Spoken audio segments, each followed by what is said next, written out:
Olá, boa noite. Tudo bem? Como vocês estão?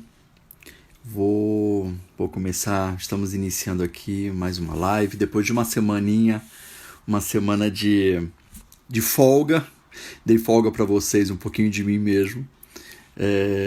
Olá a todos. Já vou dando boa noite, boas-vindas a todos. Esperando o Pedro chegar. O Pedro chegou. Pedro, tudo bem, querido? Vou pedir só uma gentileza. Vocês estão me vendo, me ouvindo bem? Tá tudo tranquilo? Só sinalizem para mim, por favor. Eu vou só escrever aqui o título da live. Vou fixar aqui para vocês e eu já chamo o Pedro para a gente começar o nosso bate-papo. Deixa eu só ver como é que faz isso aqui, peraí.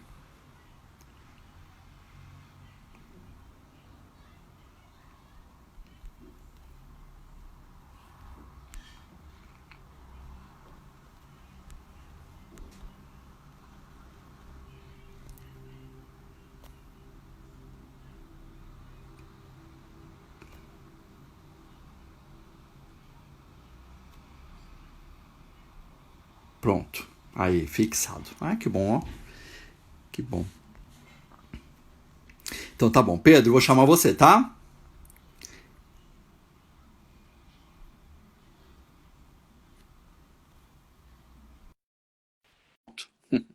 Pedro já está aqui com a gente. Ó, começando britanicamente no horário, assim, 10 horas.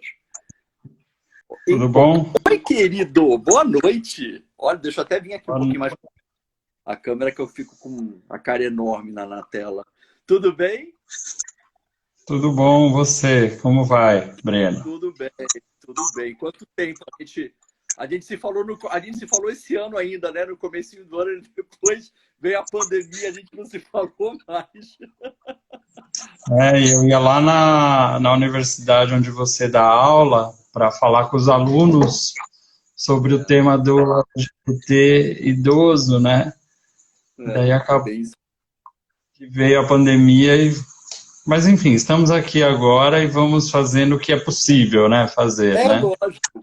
Antes de mais nada, você está bem? Você tá Tudo bem de bem, saúde? Tá tranquilo com você, família?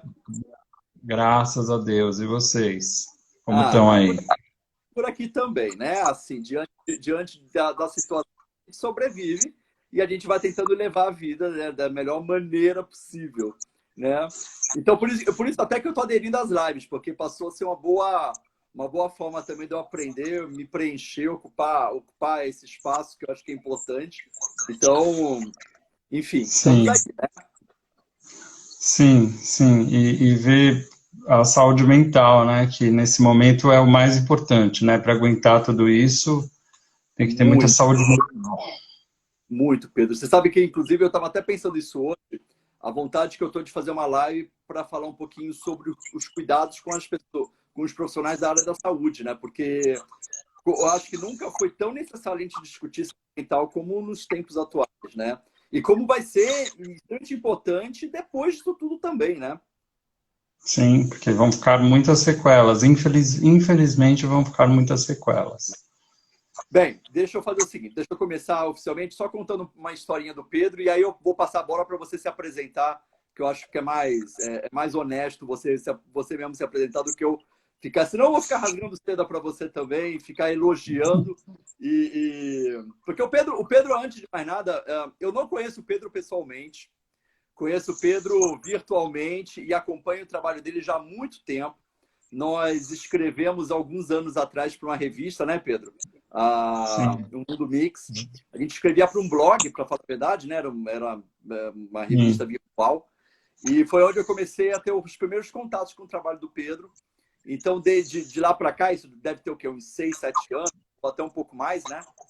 Então, É. desde então, eu venho acompanhando o trabalho do Pedro. E o Pedro, eu convidei esse ano ele para participar de um evento lá na faculdade onde eu dou aula, na Marcelina, que infelizmente ainda não aconteceu, mas vai acontecer depois de passar tudo isso. E é um grande profissional, um psicólogo que eu tenho uma grande admiração.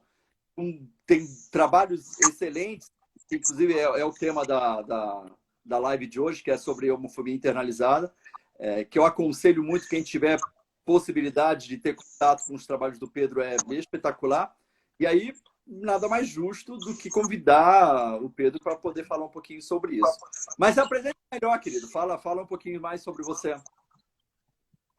Acho que você falou boa parte, né? Eu comecei com essa história toda depois da minha graduação, que foi em 2002, em psicologia. Daí, alguns anos depois, eu fui fazer especialização na área da sexualidade, né? Eu fiz ali na Faculdade de Medicina da USP. Perfeito. E atuei 5 anos no ambulatório de sexualidade no Instituto de Psiquiatria do Hospital das Clínicas, né? Depois eu fiz mestrado na área da gerontologia, onde eu desenvolvi o tema sobre travestis na velhice. E foi muito terapêutico para mim, porque eu tinha, como a maioria da sociedade, infelizmente, eu tinha muito preconceito com travestis e população trans em geral, né? Tá. A gente, mesmo sendo do segmento LGBT, existem muitas rixas, né? O que não deveria ser assim, né? Porque, na verdade, deveria ter uma união, né? Para sermos cada vez mais fortes, e, enfim, isso daí já é uma outra live. Mas super entendo também isso que você está falando.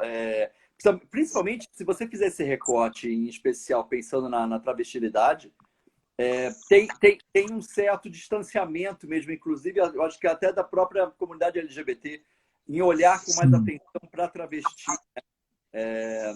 Não é à toa que suscita tantas dúvidas, né, Pedro, assim, sobre travesti, a mulher trans, não é, né? E está dentro dentro da transgeneridade. Só que a travestilidade, de fato, ainda tem um distanciamento ainda maior, né? Se já é distante você discutir a transexualidade e as mulheres trans, por exemplo, a travestilidade ainda mais, né? Porque tem ainda toda uma opressão, né? Um preconceito ainda em torno, né, disso. Então, super entendo. Sim, e por causa da situação das próprias travestis, né, que muitas são já desde cedo, já são botadas para fora de casa, já tem que ir atrás do seu ganha-pão, muitas acabam não estudando, né, então não tem qualificação, e daí elas, paralelamente a todo o processo de transição clandestino, né, porque nós temos poucos lugares no Brasil que fazem, né, e também não tem vaga para todo mundo, que seria o ambulatório trans, tem um ali no metrô Santa Cruz, em São Paulo. Tem da Unifesp, mas esse ambulatório que eu estou falando da Santa Cruz, ele também trabalha com as ISTs. Então, acho que ele é do governo do estado, ou da prefeitura, acho que é do governo do estado. Se eu não me engano, acho que é do governo também. Daí tem a Unifesp, né, que você falou, e tem no Hospital das Clínicas também, que eu sei, em São Paulo, que é onde eu resido, né. No Rio de Janeiro eu não sei como que seria a segunda maior capital do país, né, a segunda maior cidade do país, Rio de Janeiro. Então eu já sei como que é a situação. E outros estados, então, menos ainda, né. Mas, assim, ainda é muito pouco que precisa. Então, muitas acabam fazendo o processo de transição na clandestinidade e elas precisam bem, então elas vão para a prostituição, que é onde elas vão conseguir dinheiro, assim, mais rapidamente, né? Mas aí a prostituição tem toda uma vida de drogas, de perigos, de exposição a doenças, à noite, enfim, tudo que a noite traz, né? Só aproveitando, acrescentando a informação, a Guxa Maia está falando que tem 11 ambulatórios habilitados para pessoas trans e travestis no Brasil, né? Ela, se eu não me engano, é de Sergipe. Que bom. São 11, mas ainda um número muito pequeno, né, de ambulatórios. Obrigado, mas é muito pequeno, realmente muito pequeno. Para a população, né, de pessoas trans, né, que tem, né, travestis, enfim, é muito pequeno.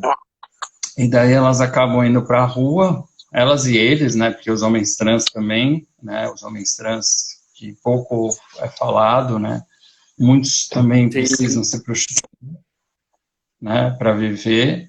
Homem trans, para quem não sabe, eu vou dar um exemplo, seria o Tami Miranda, que é o filho da Gretchen, né? Então, assim, eu falo assim, porque daí já é uma pessoa mais popular que entende, né, o que seria um homem trans. E mulher trans, tem vários exemplos aí, né? Posso citar uma antiga, né, bem antiga, que foi uma que primeiro saiu na Playboy nos anos 80, que é a Roberta Close, né, que é ícone. Sim. Né?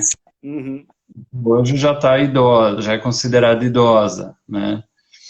De então, travestis, assim, eu lembro, da travesti, eu lembro muito da Márcia Rocha, não sei se você chegou a conhecê-la, acho que talvez seja uma das mais conhecidas, porque a Márcia tem todo, advogada Márcia Rocha, né, ela tem todo um trabalho dentro da OAB, né, na parte de direito. Sim. Então a Márcia ela é muito atuante, né? Então lembrei dela também para a gente dar um exemplo né, da travesti. Sim, ela trabalha, a Márcia Rocha, ela trabalha ela tem uma agência junto com a Maite Schneider, que também é outra mulher trans, é o Transempregos. E elas têm esse trabalho de qualificação, é tipo uma agência de emprego para pessoas trans, né? É uma agência de recrutamento, de seleção para encaminhar para as empresas que são parceiras. E claro que a gente sabe que isso é um trabalho de formiga, não é assim todas as empresas que, tá legal, vamos contratar pessoas trans, e é isso aí. É algo ainda que está começando, né? E sim, tem muita vaga ainda para surgir, tal. E tem a questão dos homens trans, que eu também falei que ninguém fala, os homens transexuais, né? Também ninguém toca muito no assunto e que também vivem muito na marginalidade, né? Acabam vivendo numa marginalidade. Inclusive, se eu não me engano, você participou recentemente de uma live com o Luiz Fernando Prado Show, que é um homem trans. Inclusive, eu acho que amigo nosso, porque o Fernando está lançando um livro também. Já recomendo aqui o Simplesmente Homem, que é um livro que ele escreveu e lançado esse ano, inclusive maravilhoso, escrito por um homem trans. Né? E você conversou com ele, né, Pedro? Conversei. Coloquem lá, Luiz Fernando Prado, o Showa. Né? Ele tá... Tava até com você tem ele aqui. Daqui a pouco legal. Eu acho aqui. Ele tá por aqui. Sim, mas se entrar lá no Facebook do Luiz Fernando Prado Showa, tem, né, ali tem.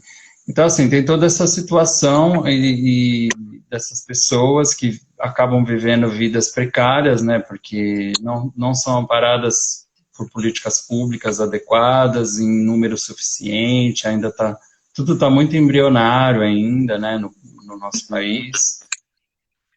E daí essas pessoas, as que conseguem sobreviver, vão envelhecer, evidentemente, né? Mas a média de vida da população trans, infelizmente, é 35 anos no máximo. No máximo, assim, estourando.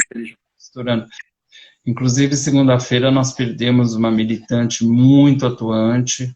Muito bem lembrado. Ela já sofria uma batalha, já lutava contra o vírus do HIV e também já lutava contra um câncer, que é a Bruna Valim.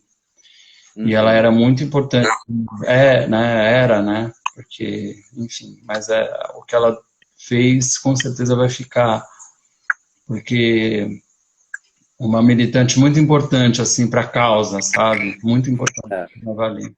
A gente fala, lógico, com muito pesado do falecimento da partida, né, de uma pessoa com tamanha importância, né, porque toda militância, que aquele negócio, toda militância ela não é esquecida, porque a militância ela cria marcas, né, ela marca um lugar. Então a pessoa vai, mas tem toda a presença da pessoa permanece pela briga dela, né, então bem lembrado. Legal que você tenha lembrado e ter lembrado a Bruna. E hoje também teve a morte da Miss Biá, que é uma drag queen antiga da noite de São Paulo. É verdade. Também. Eu não sei o que aconteceu, assim, se ela estava doente, o que era, mas ela já tinha mais de 80, isso eu sei, 80 anos. E também era uma referência para muitas drags, né? Inclusive até faço propaganda aqui do filme do meu amigo Luffy Stefan. Maravilhoso. São Paulo em Hi-Fi? São Paulo em Hi-Fi. Sexta-feira eu vou fazer uma live com ele. Com ele? Eu tô louco para marcar uma live com o Luke também. Sim, se você quiser eu posso dar uma forcinha aí na conexão, se você quiser. Inclusive, gente, é espetacular. Documentário obrigatório assistir. Obrigatório. É maravilhoso. Sim, sim. Sobre... Esse foi mais fácil de achar, ó. São Paulo em Hi-Fi. Que fala sobre... Isso, fala sobre a noite LGBT em São Paulo nos anos 60, 70 e 80. E a Miss Biá é uma das várias pessoas importantes entrevistadas, né? E ela foi uma das pioneiras, né? Que para quem não sabe, drag queen é diferente de travesti e transexual, né? A drag queen, ela... Você quer diferenciar? Você quer fazer as diferenciações? Que eu acho que é importante, né?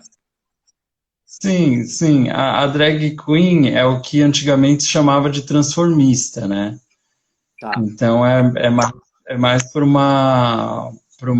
objetivo artístico, né? Então ela se monta com a personagem e tal, faz o show, faz a aparição e tal, se desmonta e vive no outro gênero, normalmente, o dia a dia, né?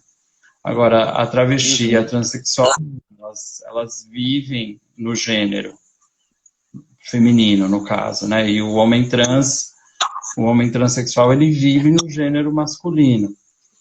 Que é pouco falar, mas assim como tem a drag queen, que seria a antiga transformista, tem o drag king, né? O transformista, que seria a mulher que se veste de homem para fins artísticos, tal. E, enfim, só que não é muito visibilizado, né?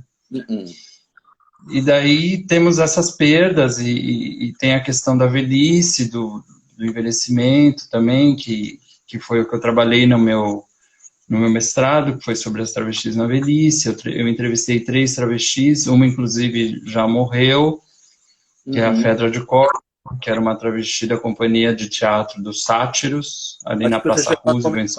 Isso. Você chegou a comentar comigo, eu acho. Sim, sim. E outra que eu entrevistei, as outras 2 são vivas, né? Que uma é a Keila Simpson, que ela é presidente da Associação Nacional de Travestis e Transsexuais, né? E a outra que foi muito boa também, a entrevista, foi a Thais Azevedo, que ela trabalha no Pela Vida, né? Que é uma ONG de combate ao HIV, né? As pessoas que vivem, ela dá amparo às pessoas que vivem com HIV. Enfim, são pessoas assim bem importantes, né, no movimento, na causa, na militância. E então eu fiz histórias de vidas com elas, né? Então elas contaram desde as memórias mais longínquas e como que era todo o processo de transição na época delas, né? E o que é muito diferente de hoje, né? Porque o mundo era outro. Então lá nas entrevistas elas estão transcritas todas na íntegra, né? Então... deixa eu só aproveitar uma deixa. Não só eu acho que é importante o teu trabalho para falar sobre... você até no título do teu trabalho você deixa, né? As travestis envelhecem, né? Que eu acho ótimo. Eu sinto falta de publicações, falta de pesquisas sobre travestilidade. Eu acho que é super importante a gente tocar nesse tema cada vez mais. Mas eu quero deixar uma outra referência. Tem um livro lançado em 2000. Esse também está mais fácil de eu pegar aqui. Tem um livro lançado em 2017, se eu não me engano, que é esse daqui, ó. Travestis em situação de rua no centro de São Paulo, que é do Robson Souza.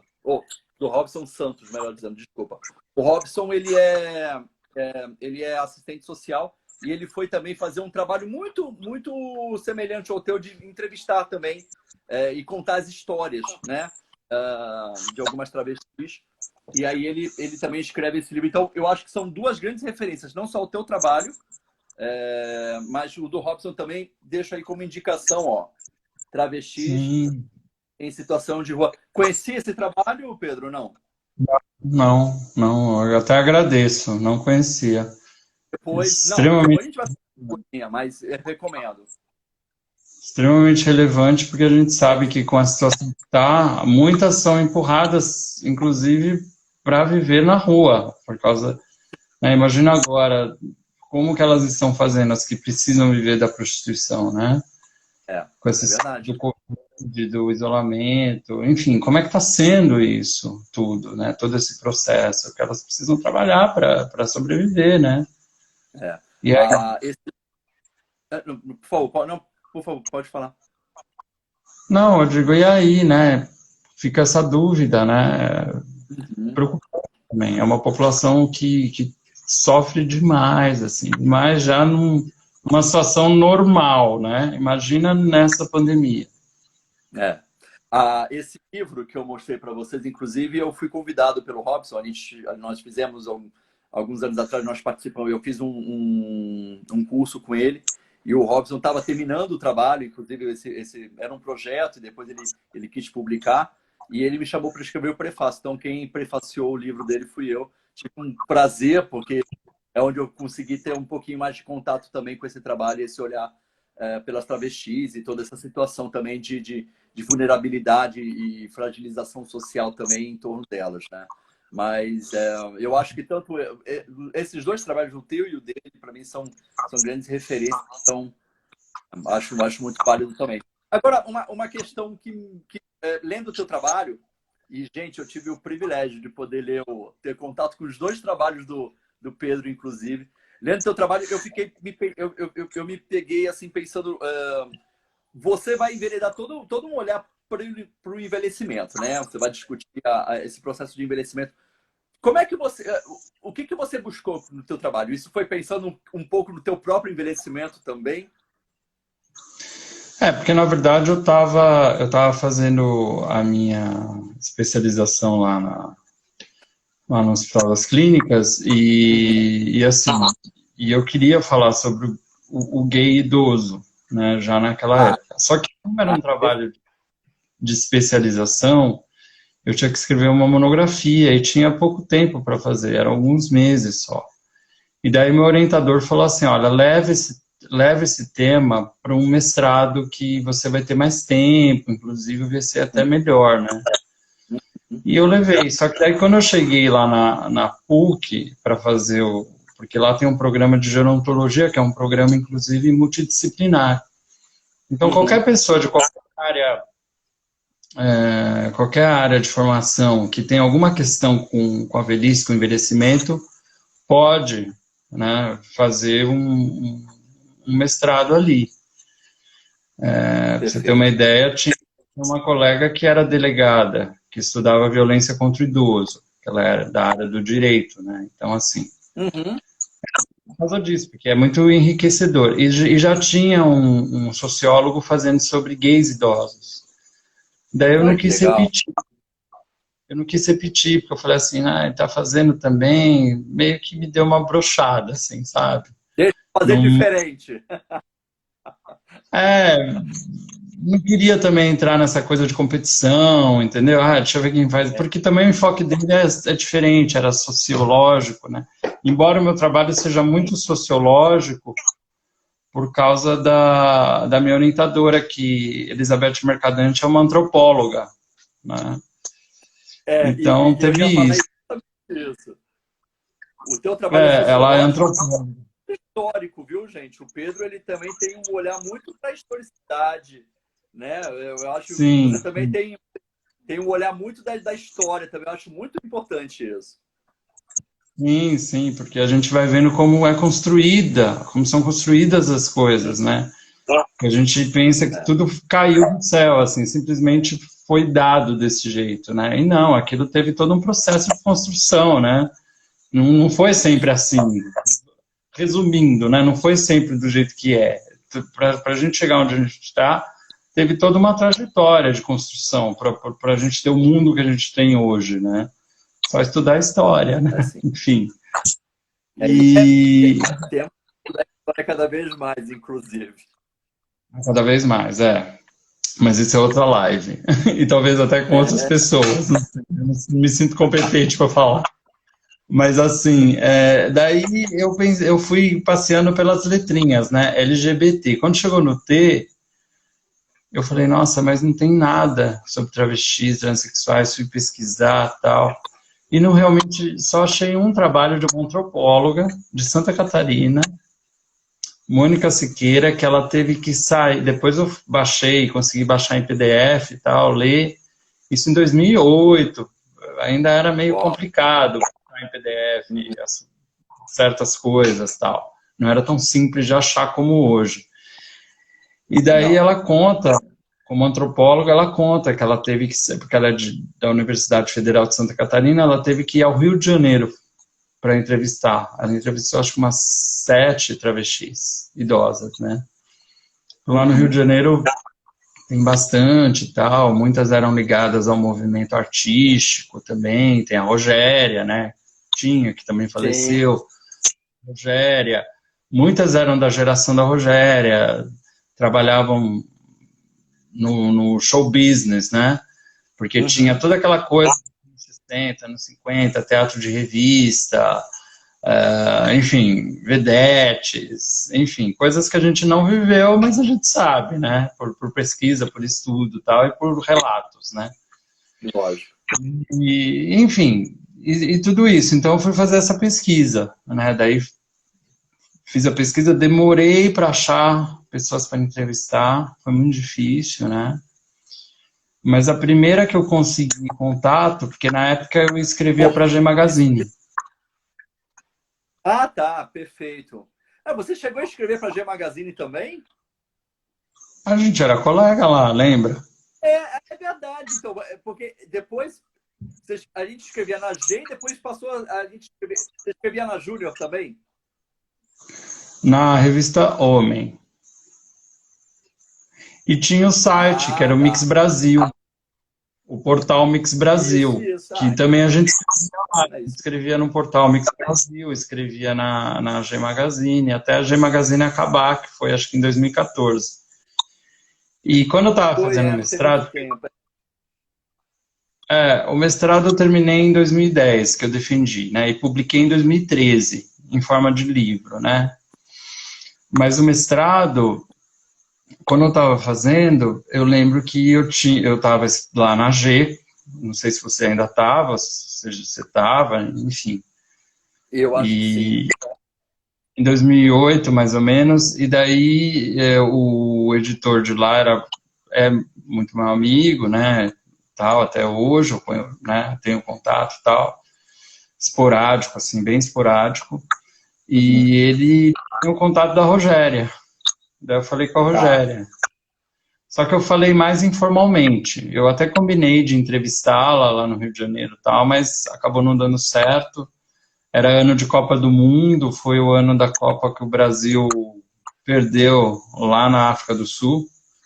Foi em 2010, então foi na África, a Copa.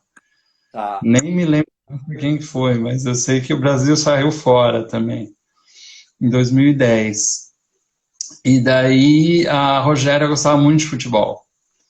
Daí ela falou assim, não vem agora não, era a época de Copa, né? Ela falou, agora eu quero ver Copa, não sei o que e tal. Depois você me liga, daí você vem aqui pro Rio. Daí eu liguei depois, aí acabei não encontrando com ela. Mas ela me falou muito essa coisa das travestis daquela época serem ligadas muito ao show business e não se assumirem muito como travestis, e sim como artistas, né? Então, eu sou uma artista, eu não sou uma travesti, né? Então tinha muito essa questão, porque tinha muito preconceito, né? Muito mais do que hoje, né? Imagina se hoje tem, mas nos anos 50, anos 60, né? Daí depois veio cultura, tudo, imagina. Pior ainda, né? Foi a questão. Então elas eram muito ligadas a esse mundo artístico, mundo de como são, muitas ainda são hoje, né? Muitas estão ligadas também. Então tem essa questão também. E é interessante que cada uma teve uma trajetória diferente de vida, porque são pessoas totalmente diferentes que eu entrevistei, né? Mas você sabe o que eu fico pensando, por exemplo, eu acho até, aproveitando esse gancho que você está falando da arte, né? Eu acho que muitas também se ligam a esse aspecto artístico, né? As performances e o meio artístico, porque a arte é um dos principais meios de você uma das principais meios de você ter uma contravenção social, né? Porque a arte ela atravessa qualquer tipo de preconceito, né? A arte ela consegue transpor qualquer tipo de barreira. Então eu acho que até a arte também acaba sendo um subterfúgio uma boa alternativa para essas pessoas também poderem se legitimar, né? Validar as suas próprias existências através da arte, né? Então eu acho que acabou sendo passou a ser um recurso de muitas delas, né? Sim, com certeza. Concordo com você. Não. E daí, depois que eu fiz esse trabalho, eu continuei na PUC, só que lá não tinha doutorado em gerontologia. Então, eu queria continuar o tema, porque eu queria falar sobre políticas públicas para travestis, né? Porque uma das conclusões do mestrado foi sobre a deficiência que existia de políticas públicas na época para travestis, como continua tendo até hoje, né? Muito pouco, né? Conforme a gente já falou. Daí eu tinha a opção ou de ir para ciências sociais, na própria PUC, ou para ir para psicologia social. E eu acabei indo para psicologia social. Daí chegando lá, o meu orientador, ele falou assim, olha, esse tema é muito interessante, é muito humano, é muito bonito, tal, mas não vai ter muita repercussão, é muito específico demais. Que tal você não trabalhar com isso depois, mais para frente, sei lá, num pós-doc e tal? Você não fala sobre homofobia. Sim. Eu falei assim, nossa, mas homofobia, eu pensei assim, então, meio chavão, né? Falar sobre homofobia. De novo, me broxou. Eu falei assim, não sei, falar sobre homofobia, o que o gay passa, tal, porque já tinha muita gente falando, né? Não que é super importante falar sobre isso, tá? Mas enfim, Não. eu queria algo diferente. Daí eu comecei a lembrar da minha vida na noite, das pessoas que eu conhecia, da minha história de vida, tal, e eu falei assim, nossa, existe uma coisa aí que ninguém fala, que é o autopreconceito. Isso. Que é a homofobia internalizada. Né? Que a homofobia internalizada é um termo técnico científico que é dado para o autopreconceito, né? Que é o preconceito que o próprio homossexual tem contra si. Que é algo muito pertinente, né? Muito pertinente porque, assim, tudo bem, tem a homofobia externa, que o homossexual sofre, né? Sim.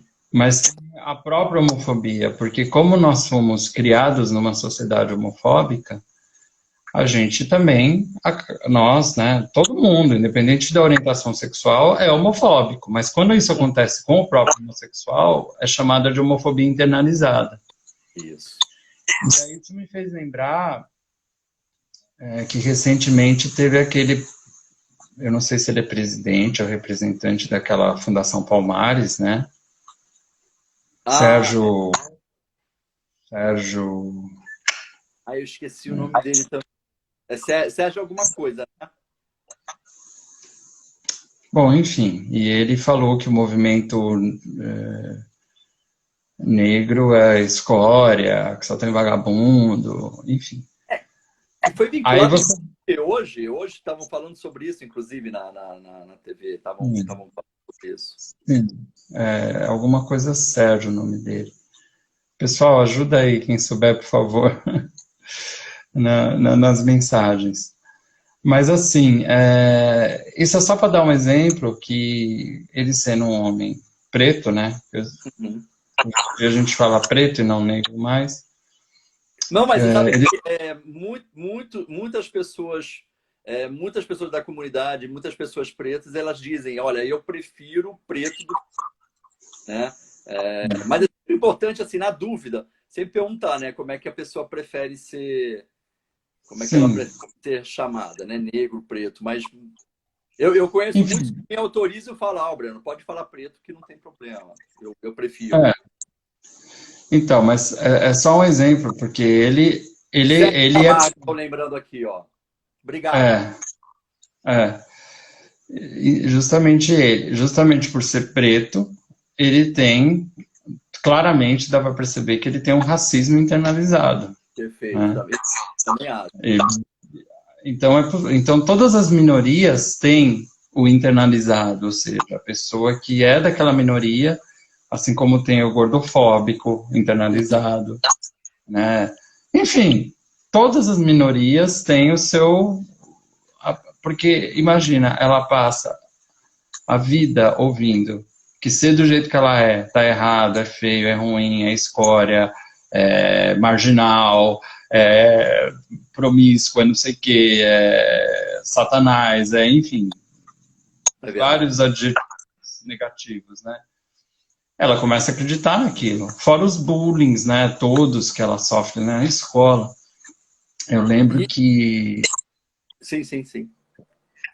eu sofria bullying e eu ficava quieto, porque assim, primeiro que não tinha, na minha época, eu tenho 44 anos, na minha época não tinha internet para você recorrer, não tinha com quem conversar, basicamente, né? Eu lembro que eu tinha, assim, eu ouvia os bullying, eu ficava quieto, porque eu pensava assim, bom, eles estão certos, né? Eu que estou errado. Então, por que eu vou revidar? Primeiro que era uma covardia, né? Era eu sozinho contra alguns, né? E então eu ficava quieto. Então eu não tinha a quem recorrer. Eu não tinha uma internet, não tinha um grupo, não tinha ONG, não tinha bate-papo, não tinha. E eu lembro que uma vez, assim, no ensino médio, eu tinha um amigo que é homossexual, né? Uhum. E, assim, hoje eu não tenho mais contato, tal. Eu tenho contato, assim, virtual, né?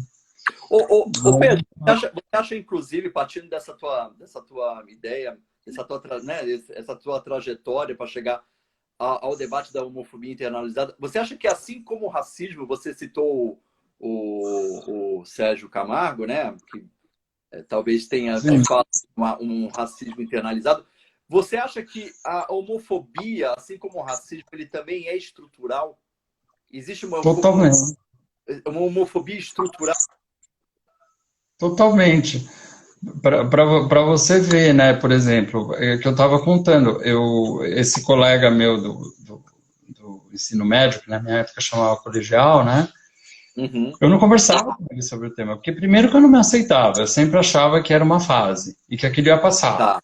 Eu falava assim, não, como é que eu beijar uma mulher, passa, não passava. O dia que eu transar com uma mulher, vai passar, não passava.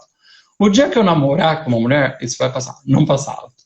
Quer dizer, eu fiz tudo, namorei, beijei, tudo, e não passou, né? E eu lembro uma vez, eu estava começando a sair do armário e eu fui para uma boate gay, Paulo, muito famosa, chamada Túnel do Tempo, ali na Rua dos Ingleses, que é um lugar icônico, muito antigo. É verdade.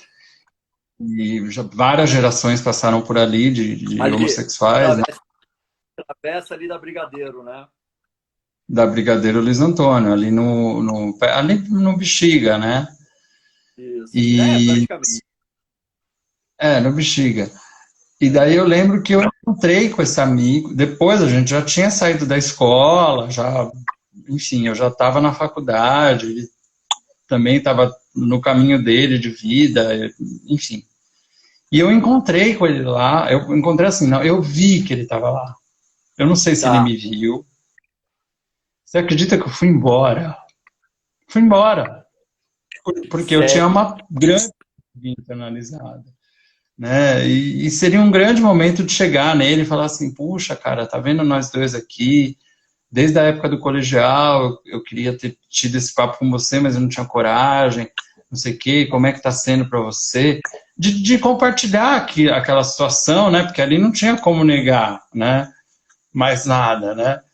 E, e eu fui E, embora. Eu fui embora. e, Eu fui embora. Eu fui mas embora. também vamos combinar que também, assim, esse processo também da saída, essa transição, né? Essa passagem da saída do armário também não é um processo simples, né? É uma coisa, é um processo difícil. Por isso que também é um processo, né? Porque não é de uma hora para outra que esse armário, que a gente vê que as pessoas escancaram as portas e saem, né? Essa saída, às vezes é muito complicada.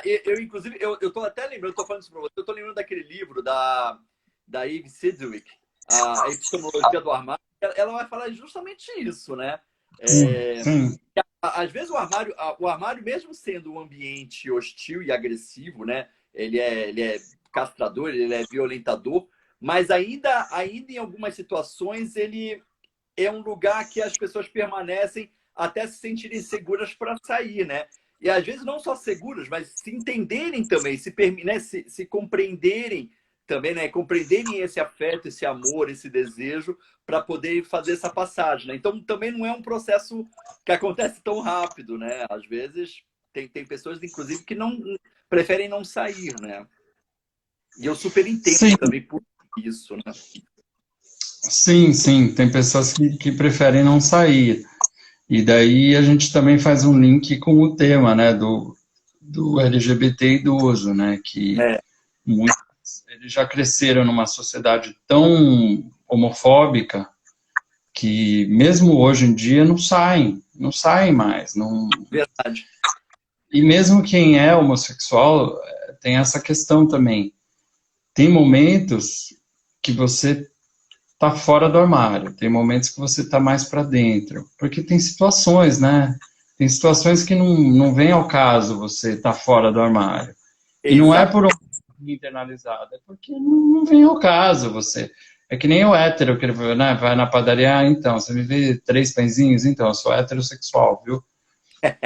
Exatamente. Sabe? Ou seja, você está falando de uma coisa tão importante que, assim, às vezes a gente pensa muito, se defende muito essa ideia assim, sai do armário, né? Se assuma, se reconheça, se afirme. Primeiro que não é um processo simples, não é uma fórmula que serve para todo mundo.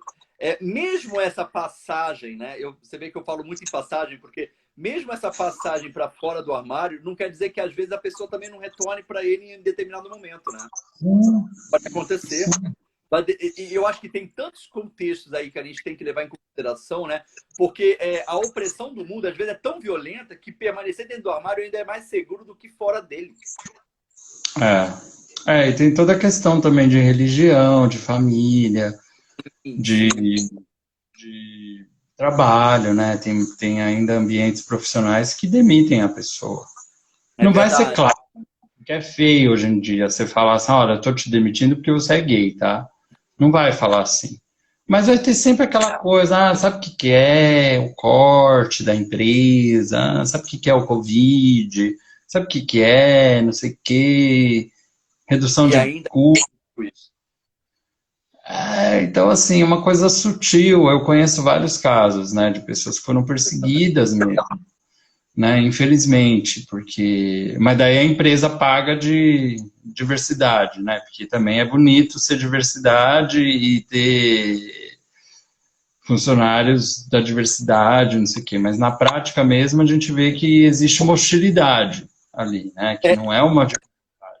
é bem aí. Eu também tenho visto muito isso. Empresas que vêm muito com essa campanha aí, com todo esse programa de acolher, né, de receber pessoas LGBTs, assim como pessoas idosas, mas é, na empresa, internamente, não existe nenhuma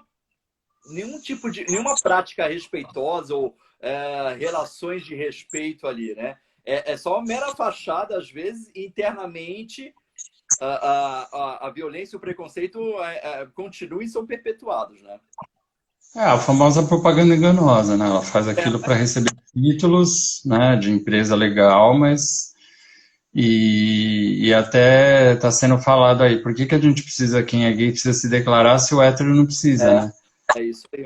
Eu ia falar justamente, uma boa colocação. Sim. Porque o hétero ele é visto como normal. É como se fosse assim, normal na questão da quantidade, né? Então é muito mais... para a sociedade, é muito mais presumível que você seja hétero do que você seja gay. Né? Ninguém vai perguntar assim para um homem, então, como vai seu esposo? Ninguém vai falar isso. Assim, Não. Quer dizer, pode até falar, mas quando você não conhece a pessoa, existe uma tendência da gente se referir, porque é uma sociedade heteronormativa, ao gênero feminino. Então você vai falar, como vai sua namorada? Como vai sua esposa? Como, né? Se você vai se referir a relacionamentos, por exemplo, né? Uhum. Então vai ter sempre esse viés de supor heteronormativamente que o cara namora ou é casado com uma mulher. Acabou. E vice-versa. Então, mas até essa própria ideia também lógico, isso aí é tema também para uma outra live, né?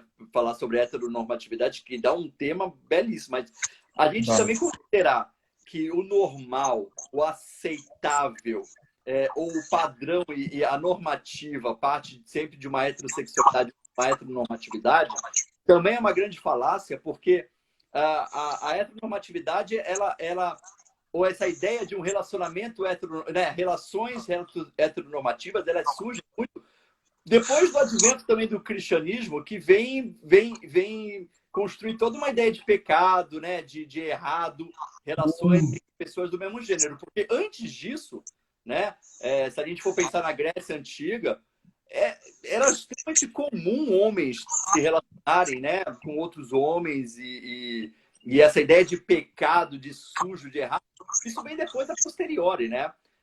Como uma forma de controle também, porque toda norma ela sempre vai no sentido de tentar controlar as pessoas e enquadrá-las a um sistema padrão, né? Aquilo que se supõe que é o aceitável em sociedade. Então, também considerar a heterossexualidade como algo normal, isso é uma grande balela, viu, gente? Sim. Isso mesmo. Foi construído dessa forma. De novo, a história é importante, né? Para olhar para trás e ver o quanto isso foi construído, que antes era diferente, né? E no meu doutorado eu tive a paciência de fazer um apanhado histórico. Eu não sou historiador. Desde a Babilônia, da Mesopotâmia, né? Eu fui fazer dessa construção da homofobia. E o quanto isso está ligado ao feminino, né? Porque, na verdade, a grande questão é que a homossexualidade masculina ela é ligada muito ao feminino.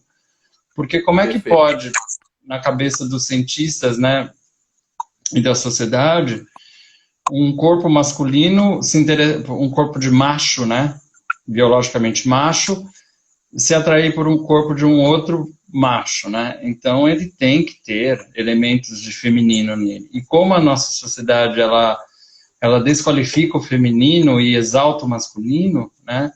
Então todo traço de que é lido culturalmente como feminino é mal visto na mulher e no homem, nos dois. É quase uma feminofobia, né? Que é a misoginia, né, que a gente chama, né? Misoginia. E a versão a mulher, é o ódio, né? A versão à mulher. Eu até coloco no doutorado que se o pai da homofobia é o machismo, a mãe da homofobia é a misoginia. Perfeito. Né? O pai e a mãe, que cria perfeito a homofobia, né? E queria falar também que tem um coletivo, um grupo também que dá para achar no Facebook, que chama Caneca na Mesa. E esse grupo... e ele trabalha essas questões de como é vivida a questão LGBT no ambiente de trabalho, nas empresas. Então, as pessoas têm no Facebook, tem no Instagram, Caneca na Mesa. Então, ele trabalha a questão de como viver a sexualidade no ambiente de trabalho, vai. Se as empresas, como, né, sensibilizar as empresas, enfim, eles fazem todo um trabalho. E tem a ONG também, Eternamente Sou, que eu também faço parte, que também está no Instagram, também está no Facebook, que ela dá amparo ao LGBT idoso, né? Então, eu estou lá nessas duas ONGs, né? O Caneca na Mesa é mais para um coletivo, né? Mas assim, mas desenvolve um trabalho importante também, né? Pesquisa, Caneca na Mesa, pesquisa o trabalho deles, que é bem legal. Caneca na Mesa e Eternamente Sou. Eternamente Né? Sou. Sou de eu sou, né? Não tem nada de inglês de soul de alma, né? Sou, em português. Eu, né? Eu sou. Não é soul de alma, sou. Não. Fica parecendo que fica bonito, né? Eternamente sou, né? Não, que inclusive, só um parênteses, este ano estava programado, inclusive, uma semana, acho que uma semana ou 2 semanas de vários eventos que iam acontecer na ONG, né, Pedro? Que inclusive foi cancelado em função da pandemia, mas tinha uma programação belíssima que ia acontecer no comecinho do ano, né? E a nossa sede é bem ali na Vieira de Carvalho, né? Na frente ali do Largo do Arouche. Infelizmente, ia ser a nossa inauguração. Então, iam ser live mesmo, né? Ia ser live ao vivo mesmo, ali no local, né? Mas vocês vão retomar isso, não? Claro, mas tem que esperar, infelizmente, tem que esperar tudo isso passar. Ainda mais que nós trabalhamos com uma população que é bem vulnerável, né? Que é considerada bem vulnerável, que são os idosos, né? Que é chamado grupo de risco. Acho tão perigoso esses nomes, porque eu lembro lá do negócio da AIDS nos anos 80.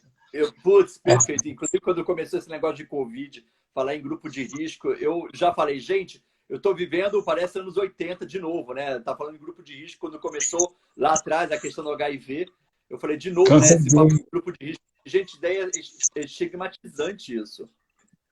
Porque vira como se fosse o câncer gay, a AIDS como sendo câncer gay. A doença de homossexual, tal.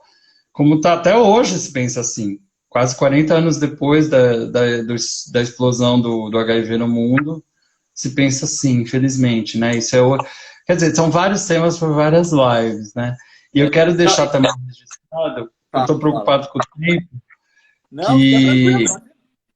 que se vocês entrarem no meu Facebook, Pedro Samarco, né, que pode ser tanto Pedro Samarco psicólogo, como Pedro Samarco o pessoal, tem lá o link para a minha tese e para o meu mestrado. Então, é logo ali na minha... É bio que fala, né? Na descrição da minha bio. Isso.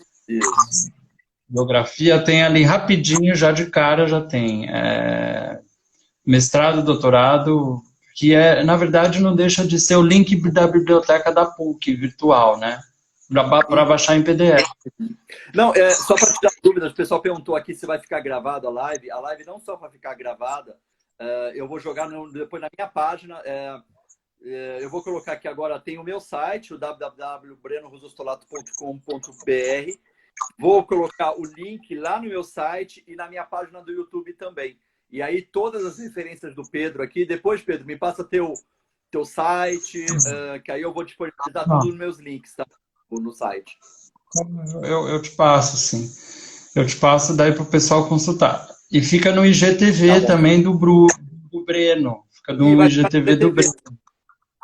Isso. Né? E daí depois também eu vou pôr na divulgação da nossa live, eu vou colocar lá na descrição, eu vou colocar o link da live, que fica no IGTV, no seu IGTV. Então vai ficar tudo bem. E daí vamos fazer mais. Daí eu quero saber também do seu trabalho. Acho que temos muito que trocar, né, Breno? Muito. Ó, hoje, inclusive, a gente já deu... brincando, a gente já falou pelo menos umas 6, 7 referências aqui. Eu falei da referência do livro do Luiz Fernando Prado Shoa, que é O Homem Trans. E eu achei ele aqui, ó. Deixa eu só mostrar. Que legal. Acho que, eu achei ele. que é, inclusive, eu vou fazer a resenha. Eu faço parte da Sociedade Brasileira de Pesquisa em Sexualidade Humana, né, SBRAS. E eu vou fazer a resenha do livro do Fernando. Ó, tá aqui a capa do livro dele, ó, Simplesmente Homem. Eu vou fazer a resenha do livro dele para publicar na revista científica da SBRAS. Eu estudo muito masculinidades, então vou falar sobre masculinidades, sobre transmasculinidades, né? E eu vou fazer a resenha do livro. E fica aqui como referência também, a gente falou mais cedo na live, então é um outro bom referencial aqui. Sim, sim, muito bom. Muito bom. Eu não sei como estamos de tempo, acho que falta um pouquinho, né, para cortar. Olha, para falar a verdade, o Instagram, ele avisa, geralmente, ele vai fazendo uma contagem, né, regressiva aqui para acabar. Avisar. Eu queria fazer uma última pergunta, que aí acho que a gente pode fechar, porque você chegou a falar de todo o percurso, né, até você chegar nos estudos sobre homofobia internalizada. Eu acho belíssimo, inclusive aconselho mesmo a leitura do trabalho do Pedro, porque é muito importante ver toda a construção que você faz, né, dessa internalização. O Pedro ele vai explicando, né, o que é o processo de internalizar, né, esse processo de, né, essas raízes que vão sendo criadas internamente desse preconceito social e essas violências vividas, né, e como isso vai sedimentando internamente. Mas a minha pergunta era no sentido assim, Pedro, pensar, uma vez essa homofobia internalizada, como é que é esse processo, ao teu ver, né? Como é que é esse processo de expurgar, né? Ou de exorcizar, de trabalhar, de pensar, refletir sobre essa internalização dessa homofobia? Como sair disso, né? Desse processo tão... Autoconhecimento, estudo, né? O que me salvou muito foi autoconhecimento, estudo, terapia, né? É algo que ajuda muito. Você estudar sobre a construção das coisas e ver que é aquilo que é relativo, né? Uma época era pecado, outra época não era, uma época era errado, outra época não era, e ver que isso que a homossexualidade é uma orientação como qualquer outra, como a bissexualidade, que também é muito invisível na sociedade, ninguém fala, é bem invisível, é como se fosse assim, né, não existe bissexual, porque todo mundo... Fosse pessoas com dúvidas. Pessoas muito problemáticas, né, são vistas como pessoas muito problemáticas, né, e existe sim, como existe a pessoa que também não tem tesão por sexo nenhum, não quer transar nem com homem, nem com mulher, nem com ninguém. Sexualidade. Sim. Ó, minha mala aqui, peraí. Oi. Que também eu achei que tinham cortado. Que os a bateria está caindo. Pronto. Que os assexuais, eles também reivindicam que isso é uma orientação sexual legítima e que eles não são doentes. Né? Inclusive, muito legal você falar isso. Tem o pessoal falando aqui, inclusive, sugerido para a gente fazer, fazer uma live sobre masculinidade tóxica. Fiquem atentos sempre à minha página, porque eu tenho feito muitas lives sobre masculinidades tóxicas, sobre a sexualidade e sobre bissexualidade, que o Pedro também citou. Pedro, acho que fica o convite aí também para a gente voltar para falar sobre tudo isso, viu? Vamos voltar. Vamos lá para, sei lá, outra semana, final de junho, não sei, meio de junho, sei lá. A gente veio e divulga. Uma hora na minha página, outra hora na tua. Sim, pode ser também. Uma hora aqui em casa, outra hora na tua casa. Será bem-vindo. E é isso, pessoal. Obrigado mundo que veio. Todas. Aqui do tempo. Já vai acabar, né? Então, obrigado a todos, todos, né? E estamos aí para o que puder ajudar, estamos aí. Tanto eu quanto o Breno, né, Breno? Sempre. O Pedro é um grande amigo, uma pessoa que eu tive uma grata surpresa e uma grande satisfação em conhecê-lo. Pessoa que sempre que eu escuto, eu aprendo horrores. E estamos aqui para isso mesmo, sempre para a gente poder construir um espaço de diálogo e poder construir conhecimento, que conhecimento nunca vem pronto, e a gente tem que construir juntos tudo isso. Obrigado a todo mundo que participou da live. Vai ficar gravado no IGTV e nas minhas páginas. Eu deixo tudo avisadinho. E um grande beijo, Pedro. Beijo no teu coração, querido. Obrigado por aceitar o convite, tá? Beijo. E você também é fera, viu? Depois vamos falar mais do seu currículo, que também é bom. Pode deixar. Tá bom? Sempre. Um beijo, gente. Valeu. Até mais. Tchau, tchau, Pedro. Boa noite. Boa noite. Boa noite. Tchau, tchau. Obrigado. Tchau.